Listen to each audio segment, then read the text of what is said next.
le chef est toujours celui qui sait quand est-ce qu'il doit partir et les autres doivent suivre. Malheureusement, et ça je voudrais quand même le dire à vos autorités, vous avez des groupes communautaires qui respectent leur chef et qui ne peuvent même pas parler devant leur chef.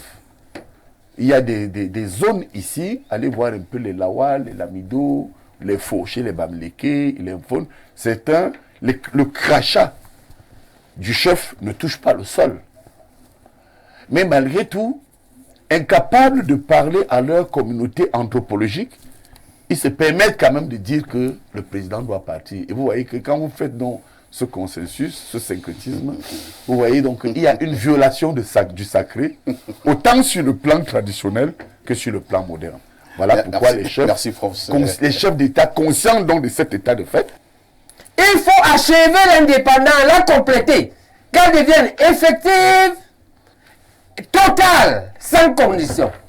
Et là, elle a tracé le chemin. Il faut rompre avec la colonisation et refonder notre République en considérant un peu ceux qui exécutent cette malgouvernance-là. Détermination au pouvoir, comme eux-mêmes des victimes, mais des victimes un peu complices, en s'élevant un peu. Le Cameroun et les autres doivent se refonder et s'aligner sur le modèle de l'AES qui est en construction. Le Sénégal a tracé le chemin parce que l'AES Parce que l'Afrique est le continent qui a inventé toutes les traditions politiques du monde. La République, ce sont les Africains qui ont inventé la République. La chefferie, ce sont les Africains qui ont inventé la chefferie. Le royaume, ce sont les Africains qui ont inventé... Ce ne sont pas les Platons. non. et puis ça en Égypte. Les communautés villageoises. La démocratie Les communautés villageoises là, sont des républiques, ce que les anthropologues coloniaux vont appeler des systèmes acéphales. Ce sont des républiques. C'est-à-dire sans tête. Ce sont des républiques, ce ne sont pas des systèmes monocratiques ou monarchiques. Mobutu Sese Seko, 32 ans au pouvoir. Il meurt dans la désolation la plus totale. Dans le ridicule. Chassé du pouvoir. Ben Ali, 23 ans au pouvoir. Il meurt en exil. Chassé du pouvoir. Malgré de bons résultats économiques. Il meurt en exil, chassé du pouvoir. Blaise Compaoré, 27 ans au pouvoir. Il meurt, il n'est pas encore mort. Il est en train de se décomposer. De se désagréger. De se désagréger. Comme quelqu'un qui est malade d'une maladie dégénérative. Si vous voyez Blaise Compaoré aujourd'hui en Côte d'Ivoire, même si vous l'avez haï, vous avez envie de pleurer. Mais toute l'humanité aime le pouvoir. Ça, c'est George Washington. Voilà. Il y a une seule pour ça qui limite à 4 Voilà. deux fois. Il n'y a qu'une seule chose qui arrête l'amour du pouvoir. Ouais. C'est le pouvoir qui arrête le pouvoir. Voilà. Comme Ok. les politologues. Ils sont bons. Donc, Obama aussi voulait être président jusqu'à aujourd'hui. Barack. Il aurait voulu, d'ailleurs il est plus jeune que tous nos vieux types là. Lui voulait être aussi président. Il trouve seulement une structure qui lui enlève cette idée-là dès son accession. Quand vous voyez Trump revenir, vous pensez que c'est parce qu'il n'aime pas le pouvoir. Trump aime le pouvoir. Mais il revient là, il ne peut faire là que 2 mandats de 4 ans chacun. Et Macron n'aime pas le pouvoir. Macron aime le pouvoir, mais la France ne permet pas à Macron d'aller tripatouiller la constitution française pour faire un 3e mandat. Lorsqu'il aura terminé celui-ci, pour son amour du pouvoir, il va tenter de fabriquer quelqu'un pour lui succéder. Mais lui-même, Macron, cette fois-ci, ne pourra pas revenir. Tous les hommes aiment. Nous commençons ce débat par l'alternance en Afrique en nous posant une question. Est-ce une équation difficile? Professeur Pascal Msanga-Nyamding, je vous passe d'abord la parole. Ce n'est un secret pour personne. Depuis de très longues années, nous avons la nette impression que les problèmes d'alternance à la tête de bon nombre d'États africains se posent toujours. Qu'est-ce qui coince? Ben, écoutez, les systèmes politiques africains sont influencés par 2 héritages. Dans une historicité lointaine, vous avez cette dimension anthropologique qui marque la construction et la gouvernance politique traditionnelle en Afrique. Alors vous verrez qu'il y a deux écoles qui s'affrontent du point de vue de la science politique pure ou de la socio-anthropologie. Ce qui situe la projection de l'État africain dans une dimension sacrée, c'est-à-dire anthropologique, avec ce que Bourdieu appelle les habitus, TU, c'est-à-dire les modes de comportement durables qui influencent le système de fonctionnement des gouvernants, c'est-à-dire la tradition. Et ces modes sont encore vivants lorsque vous voyez les chefferies traditionnelles, j'en suis un. Lorsque vous voyez la relation entre le pouvoir et le sacré, et lorsque vous voyez même cette dimension sacrée qui influence ce qu'on appelle, nous en anthropologie politique, la durabilité. C'est-à-dire le chef est sacré, on ne demande jamais au chef quand est-ce qu'il part, c'est à lui tout seul, parce qu'il y a une relation entre Dieu et lui qui garde le pouvoir, et un chef dans ce type de gouvernance politique, si on peut appeler la gouvernance politique coutumière, eh bien, ne part pas et parfois ne désigne pas son successeur.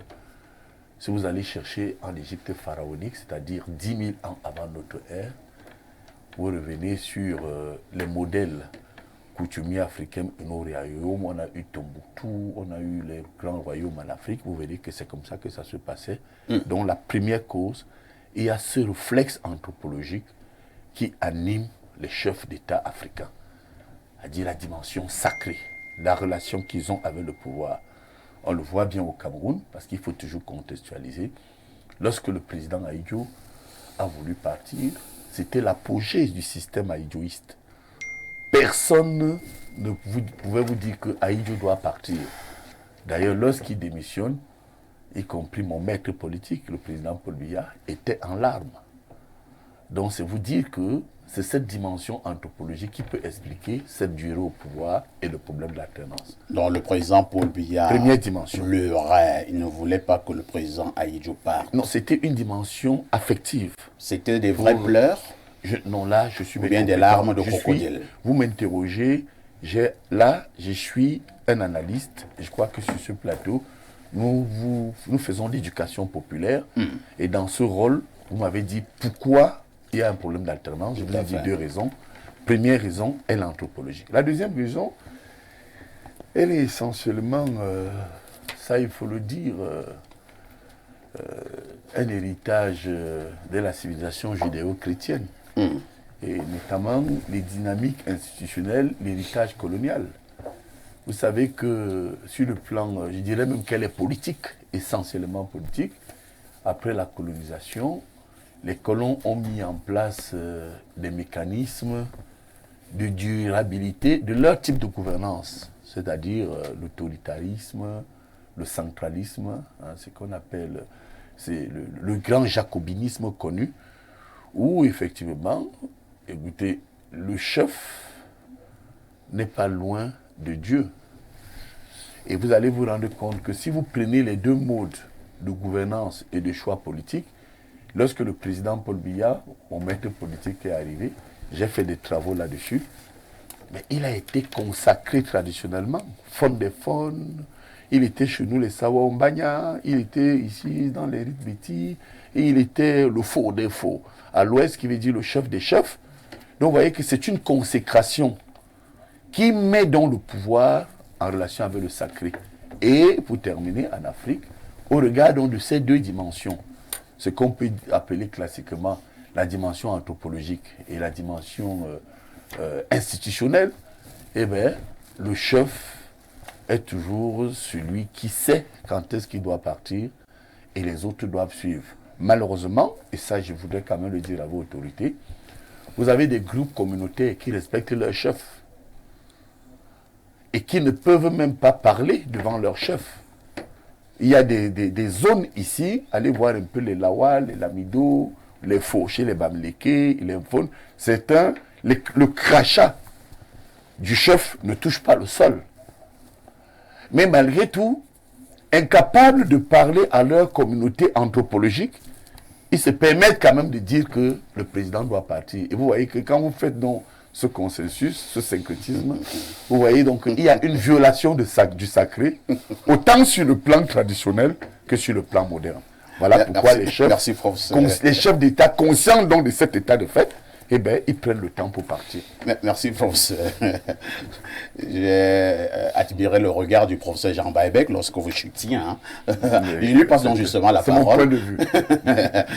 Professeur Jean Baebek, le professeur Mzanga Yamzinga a fait quelques démonstrations tout à l'heure, parler de l'aspect anthropologique, parler de l'aspect le chef doit être comme un dieu, parler maintenant, faire un parallèle avec les chefs bamileke au Cameroun, en tout temps quand même. En Afrique, dans certains États, nous parlons de démocratie. Est-ce que si nous acceptons la donne démocratique, on doit encore être d'accord avec tout ce que le professeur vient d'énumérer tout à l'heure? Il faut d'abord dire qu'en tant que fondamentaliste de l'UPC, je dois vous dire que les pères fondateurs ont été conscients de cela. Ils ont vu cela. Et la preuve, le premier congrès de l'UPC se tient à la chefferie Bamileke à Tchang avec le roi Ndjoumessi en 1950. Il en devient le président. Conscient de cela, tout au long, ils se sont assis et ils ont pensé comment on va passer des chefferies vers la République. Ce n'est pour les mêmes règles. Ce que Messaga dit là, avec tout le respect, est valable dans les systèmes traditionnels, dans les villages, dans les tribus. Et ils concevaient le Cameroun comme un ensemble de chefferies. Ils font une commune, un ensemble de communes, une région et ensemble de régions, la République. Dans un État unitaire décentralisé. Dans ces conditions, cet État unitaire devient la République. Et la République est au-dessus des chefferies. Elle en fait, elle est les règles sanitaires. Donc, les pères fondateurs ont pensé la République du Cameroun. Quel est donc le problème? Le problème, vous le posez comme vous le posez là. Parce que vous regardez là où le Cameroun est tombé. Non là où il a glissé.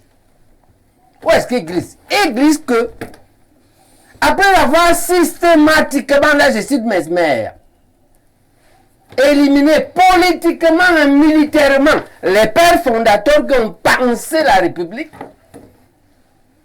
on l'a remise aux gens qui avaient pour mission fondamentale continuer l'œuvre du colon, c'est-à-dire piller le Cameroun pour leur remettre. Et on peut faire le parallèle. Dans le système anglo-saxon, où l'indépendance avait été réelle et non truquée, regardez comment se fait les successions au Ghana. Regardez comment se fait au Nigeria, qui est 10 fois plus peuplé, je crois, 5 fois plus vaste. Après quelques tribulations, Dieu encore mieux connu, par exemple, un pays comme le Nigeria a connu une période de mais parce qu'il était perturbé par De Gaulle, qui a produit là-bas la guerre du Biafra.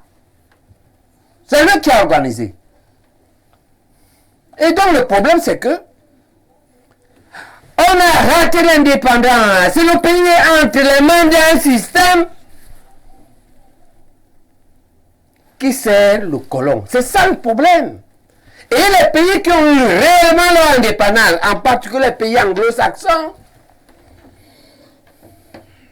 non plus ce problème, c'est réglé. Museveni, mais c'est l'un des plus grands tyrans. Non, je ne parle pas de... Je parle du Ghana, du Nigeria. Après quelques problèmes de contamination, d'accord? Parce qu'on va se dire aujourd'hui donc, quelle est la porte de sortie? Mais là, ça a tracé la porte de sortie. Il faut achever l'indépendance, la compléter, qu'elle devienne effective, totale, sans condition. Et là, ça a tracé le chemin. Il faut rompre avec la colonisation et refonder notre République en considérant un peu ceux qui exécutent cette malgouvernance-là. Détermination au pouvoir, comme eux-mêmes des victimes, mais des victimes un peu complices, en s'élevant un peu. Le Cameroun et les autres doivent se refonder et s'aligner sur le modèle de l'AES qui est en construction. Le Sénégal a tracé le chemin parce que l'AES a dit c'est les militaires. Mais peu importe, parce que nous, on regarde les résultats. D'accord? Vous avez vu, une fois, j'étais un peu contre le jeune Débé au Tchad, mais depuis qu'il a rompu, moi je soutiens Débé. C'est le vrai indépendant. Vous ne pouvez pas être souverain et indépendant avec une autre armée dans votre pays. Pour ça, je le soutiens. Et nous le soutenons. Donc, pour répondre, pour dire très clairement, Oui. le problème de la difficulté de succession est le problème qu'on a arrêté l'indépendance. Et sa solution, c'est un, conquérir notre indépendance totale, et deux, s'asseoir pour refonder notre pays. Dans une logique de république et donc d'alternance systématique au pouvoir après un certain délai, d'une part, et d'autre part, dans une logique de progrès vers les États-Unis d'Afrique, vers l'État panafricain. Ok. C'est ça le problème. Merci. Mais si nous restons dans le système néocolonial, la conséquence est là. Ok? Quand tu es au pouvoir, le colon te soutient, non? Et te donne tout, non? Tu restes au pouvoir. Merci. Tu crois que le pouvoir est devenu la chefferie de chez toi. Donc un pays est devenu la chefferie de chez toi. Donc le Cameroun était un lamidar de Garoua, ou bien celui-ci est la chefferie de Mvomeka. Et les deux même, Quand même. ne sont même pas de sang princier, ni Aïd, ni Biya. Voilà. Le Cameroun est devenu ça. Merci. Ils sont C'est pas compris, professeur Baïbek. On va passer la parole au politologue Owanangini. Owanangini, vous avez travaillé longuement sur cet aspect des choses en Afrique. Vous avez suivi vos deux éminents collègues. Mon problème est justement celui que je viens de poser au professeur Baïbek. Il a apporté des réponses. En Afrique, dans bon nombre de pays africains, nous parlons de plus en plus de démocratie. Le professeur Baïbek a pris des bons exemples tout à l'heure. Il a parlé du Ghana. On peut aller un peu plus loin, on peut parler du Sénégal. Mais nous avons la nette impression que depuis un certain temps, ce sont les pays, un peu plus des pays de l'Afrique centrale, qui ont des problèmes d'alternance à la tête des États. Alors que nous avions les mêmes problèmes d'ordre anthropologique, institutionnel, ainsi de suite. Est-ce qu'il faut dire que certains chefs d'État de l'Afrique centrale ont fait du totalitarisme leur pain quotidien? Merci de me donner la parole pour pouvoir rendre compte de cette situation. Il faut l'examiner sans émotions excessives et avec beaucoup de lucidité. Je vais procéder en 2 temps. Allons-y. Je vais d'abord planter les fondations, puis je vais commencer à élever les murs. Et évidemment, je mettrai... J'espère qu'on aura suffisamment du temps, hein, professeur. Bien sûr, ne vous inquiétez pas. Parce que j'ai peur que ce soit une soutenance de thèse. Où vous voulez qu'on vous explique, ou vous ne voulez pas. Si Allons-y, vous ne voulez professeur. pas, on passe. Non, allez-y. D'abord, ça fait donc 2 ou 3 temps. Premier temps, il y a des éléments d'hétérogénéité culturelle. Sur le plan analytique ou technique, on appelle ça des sociétés plurales.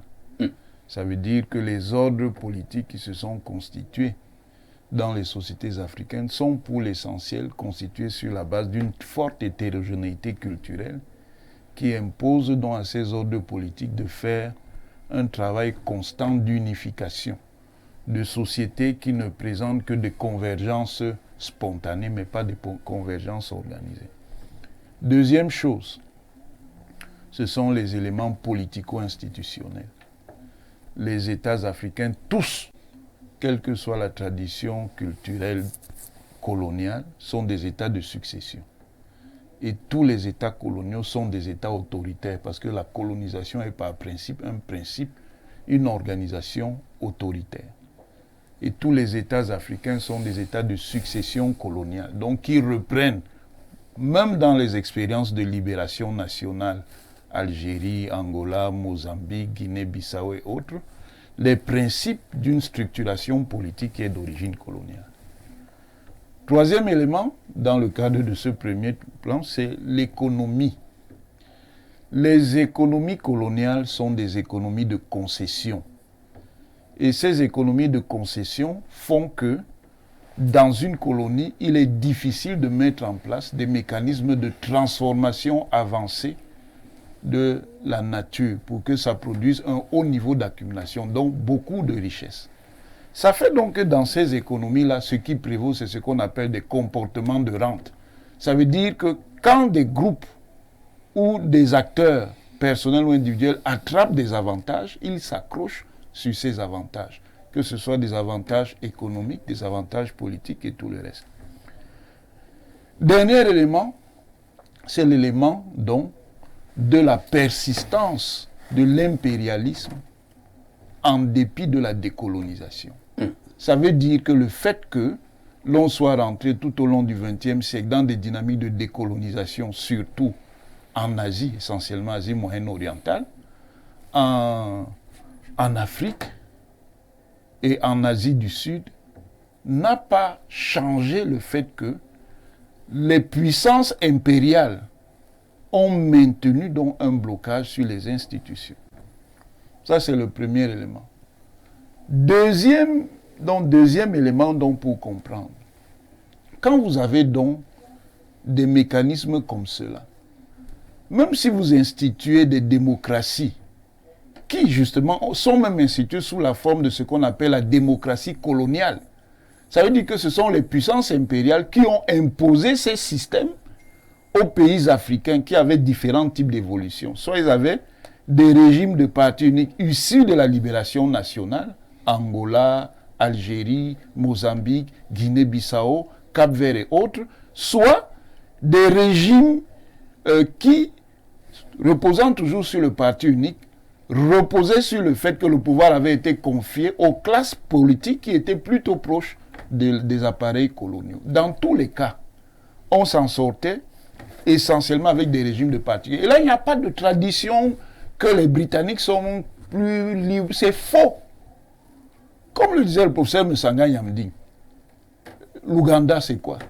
C'est un régime de forte centralisation. Le Zimbabwe. Est-ce que le Zimbabwe, c'est quoi? La Sierra Leone. Le Libéria. On peut citer un certain nombre de pays. Ça, Le Nigeria, même. Le Nigeria a une longue période marquée par la récurrence des putschs. Donc, j'ai expliqué pourquoi. Est-ce que j'ai dit le contraire? Voilà. Je n'ai pas dit le contraire. Je dis seulement que la France qui est allée là-bas. Non, c'est pas une histoire de c'est la France. Parce que les putschs sont restés, même après la guerre du Biafra. Ils ont même commencé avant le premier coup d'État au Nigeria, c'est en 1966. Il n'y avait pas encore la guerre du Biafra. Même si ce coup-là, c'est ce qui va provoquer le deuxième coup d'État qui va entraîner la guerre du Biafra. Tout ça pour dire quoi? Tout ça pour dire que on a ici le télescopage entre les institutions précoloniales qui sont diverses. Parce que l'Afrique est le continent qui a inventé toutes les traditions politiques du monde. La République, ce sont les Africains qui ont inventé la République. La chefferie, ce sont les Africains qui ont inventé la chefferie. Le royaume, ce sont les Africains qui ont inventé... Ce ne sont pas les Platons? Non. Et puis ça en Égypte. Les communautés villageoises. Les communautés villageoises là, sont des républiques, ce que les anthropologues coloniaux vont appeler des systèmes acéphales. Ce sont des républiques. C'est-à-dire sans tête. Ce sont des républiques, ce ne sont pas des systèmes monocratiques ou monarchiques. Donc tout ça pour dire quoi? Oui. Tout ça pour dire qu'on a donc un choc entre différents types d'institutions coloniales et un choc avec des institutions néocoloniales qui font que les réflexes de rente demeurent. Et ces réflexes de rente n'ont rien à voir avec les systèmes de pouvoir. Voilà pourquoi il y a eu des leaders d'opposition qui, quand ils étaient dans l'opposition, ils critiquaient ceux qui étaient au pouvoir de durer au pouvoir. Et une fois qu'eux-mêmes ils sont arrivés, ils ont recommencé avec les mêmes comportements. On a vu des leaders en Guinée, on l'a vu, avec le professeur Alpha Condé. En Côte d'Ivoire, vous voyez, j'avais dit qu'une fois qu'Alassane Ouattara va prendre le pouvoir, il n'est pas question qu'il reparte rapidement. Je vous dis même qu'ici au Cameroun, il y a des gens, permettez-leur d'arriver à Etoudi, vous allez voir. Vous avez s'ils vont quitter. Je n'ai pas besoin de dire leur nom, eux-mêmes ils se connaissent. Tout ça pour dire. On va pour chez le terminer, professeur. Le Oui. problème, c'est que le monde évolue au point où ça va être de plus en plus difficile. Non, ça c'est ce qu'on dit. Terminons, professeur. Et peut-être le dernier mot sur ce que le professeur Bayevek a dit. Non.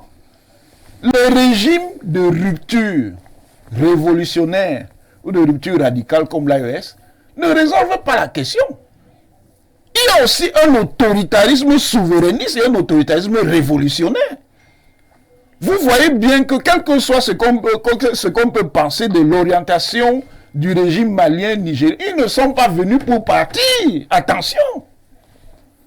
Précisément parce qu'ils sont dans une perspective même qui est contraire aux institutions qu'ils considèrent comme des institutions coloniales. Et ils sont venus là pour rester, pour faire ce qu'ils appellent la libération nationale ou la deuxième voie de libération nationale. Merci, professeur Wanangini. On passe la parole à Abel Elimbi Lobé. Abel Elimbi Lobé, au-delà de toutes ces explications d'ordre anthropologique, d'ordre historique, d'ordre institutionnel, d'ordre, je ne sais pas, philosophique, économique et même peut-être religieux.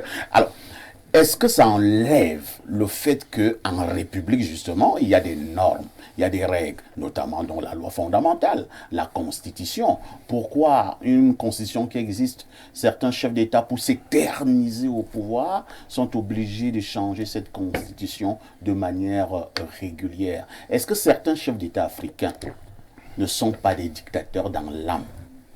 Votre question, qui est éminemment pertinente, montre très bien que tous les discours que nous venons d'entendre de deux proches du pouvoir, Ah bon?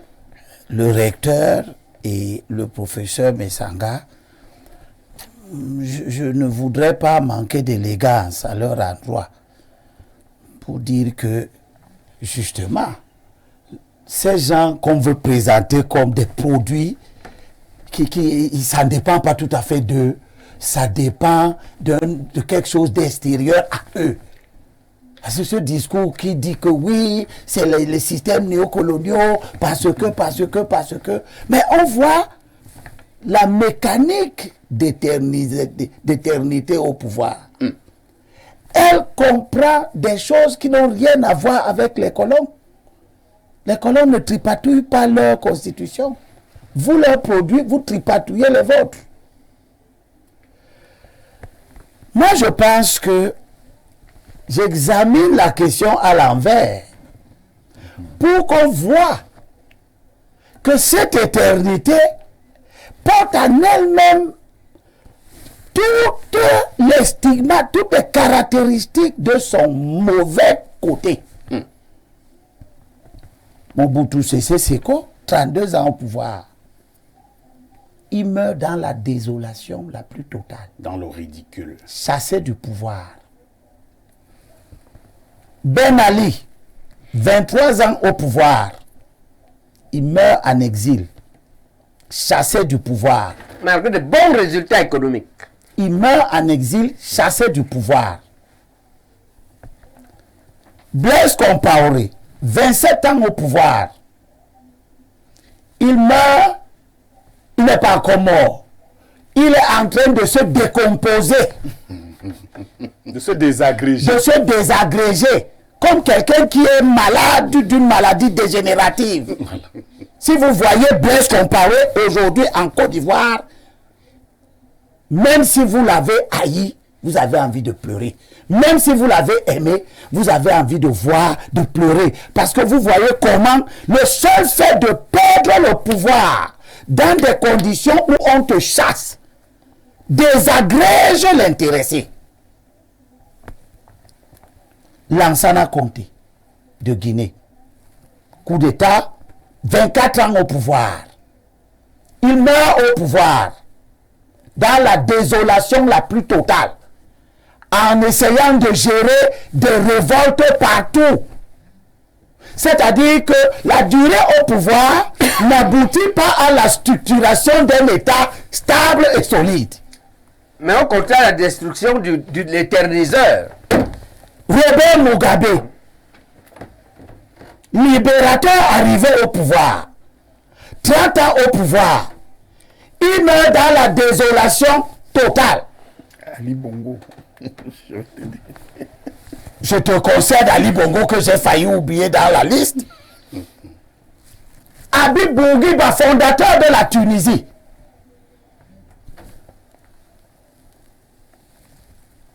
9 fois élu, 6 fois élu, dans les conditions que nous pouvons imaginer, qui sont semblables aux mêmes conditions d'élection et de réélection de tout ce que je viens de citer. Il meurt dans la désolation, renversé par son premier ministre, qui lui-même va être chassé du pouvoir. Il faut que cela nous parle. Est-ce qu'il y a un exemple d'un type qui s'est éternisé et qui s'est porté bien et dont le pays s'est porté bien? On peut citer un ou deux exemples qui seront simplement pour confirmer la règle. La Côte d'Ivoire, où on fait moins au pouvoir dans une condition. Et puis après, ça donne une guerre. On va chuter. Senghor ne meurt pas au pouvoir, il démissionne lui-même. Après, etc. Lui, exceptionnellement, meurt bien. Amadou Ahidjo meurt dans la désolation la plus totale. Tu ne peux pas dire dans ce Cameroun qui t'écoute que Amadou Ahidjo mort à l'étranger. Il a volontairement démissionné. Oui, il a volontairement démissionné, très bien. Il a volontairement accepté l'enterrement à Dakar. Après avec sa femme et son enfant. Après 25 ans au pouvoir, c'est la désolation. Nous continuons à demander que le Cameroun soit guéri de cette plaie.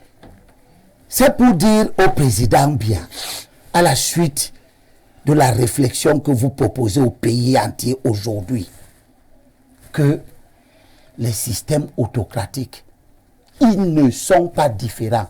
Et ils connaissent tous les mêmes faits. Merci, Abel Elimbi Lobé. C'est une vraie gangrène. Elle détruit les hommes, elle détruit le pays. Je vous en prie, parfois ici, oui, professeur. Nous faisons de l'éducation populaire et je voudrais apprécier l'antithèse de ce que j'ai dit ici. Tout parce à fait. que on nous écoute dans le monde et nous sommes des formateurs. Il ne faut pas rejeter ce que viennent de dire mon éminent collègue Baïbek, mon frère Elimbi Lobé, qui sait jusqu'à quel point je partage beaucoup de points de vue avec lui. Mais il faut voir votre question. Vous nous avez demandé qu'est-ce qui explique la durée au pouvoir qui pose le problème d'alternance. Nous avons expliqué. Et ils veulent nous faire un procès de l'explication. Non, pas du tout. Pas du tout. Au contraire, je vous ai dit que vos explications, je vous ai dit que vos explications, qui sont des explications savantes, entre autres, Elimbi vous a dit on a dans la pratique de mauvais résultats. Professeur Msanda, Elimbi a dit ceci. Vous qui dites qu'il y a une raison coloniale, ainsi de suite, Elimbi vous dit que vos colons là, eux-mêmes, sont battus par les constitutions. Oui, mais sauf que, permettez-moi pourquoi donc j'ai rebondi. Oui. Je vais vous expliquer techniquement. Vous savez, je suis un méthodologue. Hein. On te juge alors que c'est l'explication, c'était pas le juge. Voilà, j'enseigne un cours dans les universités camerounaises et étrangères qu'on appelle méthode de recherche approfondie. Méthodos, c'est le chemin. Et vous nous avez dit, dites-nous, qu'est-ce qui justifie cela? Mais j'interviens donc en demandant la parole que vous m'avez donnée, je vous en remercie, que Elimbi Lobé et mon frère Baïbek ont oublié l'essentiel. L'essentiel, c'est que ils parlent du pouvoir d'État. Mais moi, je crois que là, sur ce point, le professeur Mathias et moi, nous parlons du pouvoir. Le pouvoir en question, ce sont les Africains. On doit observer ce pouvoir dans les partis politiques. Mais ce que je ne comprends pas, nous on parle du pouvoir. Je vous ai parlé du pouvoir. Je crois que Mathias est dans la même ligne. Et nous vous disons que, prenez les partis, laissons le pouvoir d'État et Paul Biya. Bon, maintenant, prenons donc en Afrique les leaders des partis politiques. Quand est-ce qu'ils vont partir? De leur parti. Nous sommes en train de vous expliquer que le flex, la maladie de durabilité touche tous ceux qui sont à la tête des instruments de pouvoir. Écoutez, prenez le NDP. Moi, je vois toujours Bello. Prenez le MSC. Moi, je vois toujours Kamto. Prenez, citez-moi un. Qui a promis d'organiser la Coupe du Monde 2038. Mais vous comprenez, nous sommes... Il n'a même pas encore tout dit, mais il y a 14 ans de plus. Non, c'est que vous savez que vous avez peut-être un je remercie Glorio. Nous sommes des universitaires, nous vous respectons. Mais nous avons des instruments que vous devez retenir. Vous ne regardez que celui qui a le pouvoir d'État. Non. Pour preuve. Archi faux. Permettez-moi. Attends, on t'a compris. Non, ça prend des coups. On risque de même aller à l'essentiel. Organisons-nous à ne pas nous couper. Oui, laisse-moi apporter un petit détail. Non, laisse-moi chuter. Parce que lui va me couper. J'ai un temps très limité. Je voudrais donc dire que, qu'est-ce qui explique ça? Nous sommes en train de vous dire que quand un Africain quelque part, au niveau de l'État, au niveau des partis politiques, même au niveau des associations, regardez les fédérations de sport. Nous sommes en train de vous dire que le réflexe anthropologique du chef africain, c'est que moi j'appelle dans mes travaux l'odeur du père. L'odeur. C'est qui là? C'est Mouyemé qui a écrit Moudimbe. Moudimbe. L'odeur là, qu'il voit au sommet de l'État, personne ne veut laisser ça à toutes les échelles du pouvoir. C'est compris. Juste deux mots. Oui, vraiment deux mots, professeur. Voilà le type de confusion que nous avons. Et c'est pour ça que nous nous retrouvons toujours à répéter des comportements au sujet desquels nous nous plaignons. Il faut regarder la réalité en face. Une explication n'a rien à voir avec une justification idéologique. C'est vrai. On explique, les gens prennent ça pour des justifications. Qu'est-ce qui fait donc, comme ce sont les chefs d'État qui sont dans les grands dictateurs, que les gens qui sont dans l'opposition, ils critiquent le pouvoir perpétuel. Une fois qu'ils sont assis, ils ne veulent plus partir. C'est vrai ce que tu dis. C'est compris. C'est vrai ce que tu dis.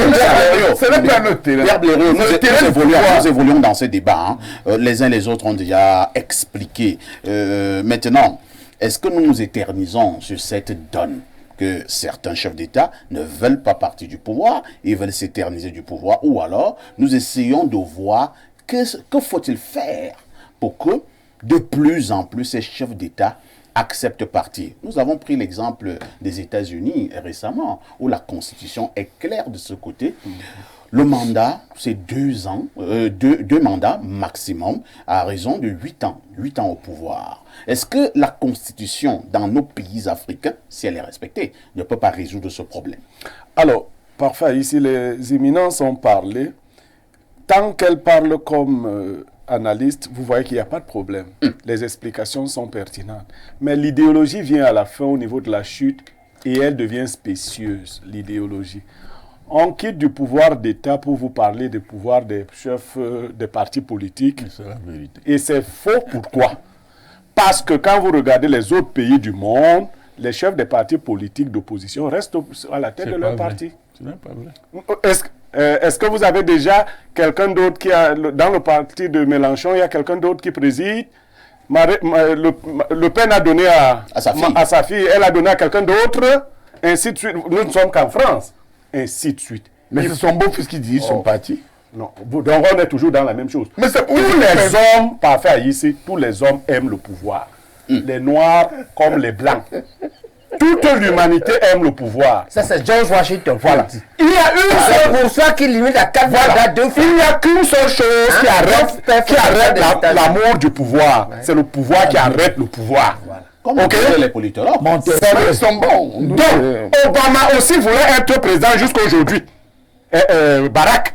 Il aurait voulu, d'ailleurs il est plus jeune que tous nos vieux types là. Lui voulait être aussi président. Il trouve seulement une structure qui lui enlève cette idée-là, dès son accession. Quand vous voyez Trump revenir, vous pensez que c'est parce qu'il n'aime pas le pouvoir. Trump aime le pouvoir. Mais il revient là, il ne peut faire là que 2 mandats de 4 ans chacun. Macron n'aime pas le pouvoir. Macron aime le pouvoir, mais la France ne permet pas à Macron d'aller tripatouiller la constitution française pour faire un 3e mandat. Lorsqu'il aura terminé celui-ci, pour son amour du pouvoir, il va tenter de fabriquer quelqu'un pour lui succéder. Mais lui-même, Macron, cette fois-ci, ne pourra pas revenir. Tous les hommes aiment le pouvoir. Sauf que il y a tout un boulevard qui est ouvert aux potentats africains. C'est-à-dire, eux, il n'y a pas de loi, c'est eux qui sont la loi. Il n'y a pas de règles. Et ça, il y a comment on résout ce problème? Mais on les bouscule. Attends, Bousculer comment? Je vous dis qu'on les... Permettez, on fait en sorte... Parce que nous, Africains, nous montrons notre petitesse citoyenne en argumentant sur ce genre de choses. Nous devons mettre des institutions qui font que Kava ne pouvait pas être président de l'Assemblée nationale pendant 1000 ans. Ainsi de suite, Biya président pendant 2000 ans. Vous trouvez des... C'est pas 2000 ans, c'est 42 ans. C'est la même chose. Parce que s'il pouvait vivre 3000 ans, il ferait...